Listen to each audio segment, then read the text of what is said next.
Hey there everyone, how's it going? It's Justin coming to you once again live from our puppy room. No puppies in here because then this video would take forever, but anyway, been thinking a lot about a certain topic, and usually I do it in these video blogs.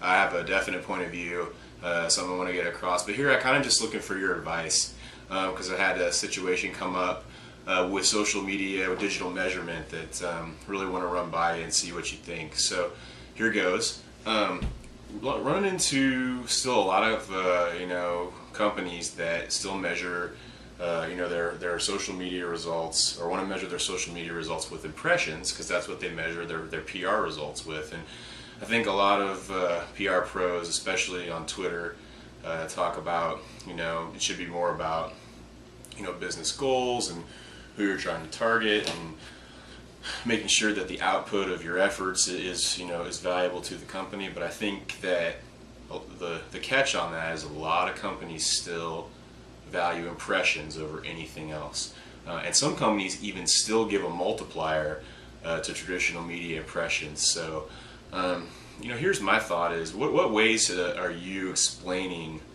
the value of social media impressions, or we like to call them, or I try to call them, engaged impressions. That's Jameson scratching at the door, by the way. Engaged impressions versus the traditional or the mass media impressions. And if you're talking to someone in PR, maybe earned media, talking to somebody in marketing, paid media even. But those folks have always been judged by those impression numbers.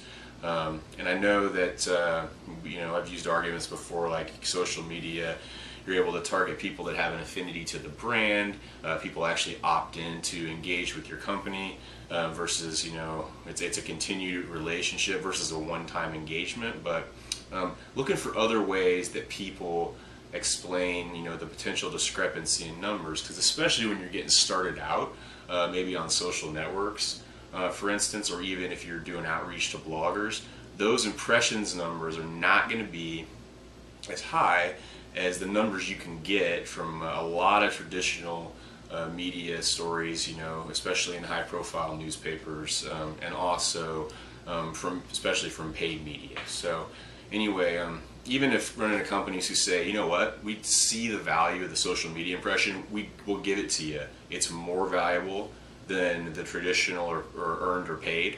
However, we're still using a system that measures,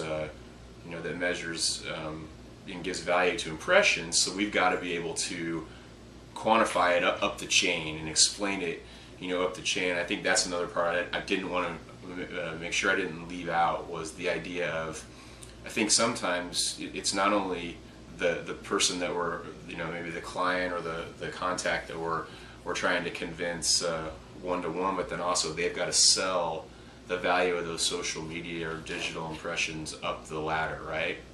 And so, not only what are you telling that person who's your immediate contact, but what are you giving them or to help them sell it back up the chain, if you're not the one who's getting to do that sell job. So those are some questions I have. Would love to hear your perspectives.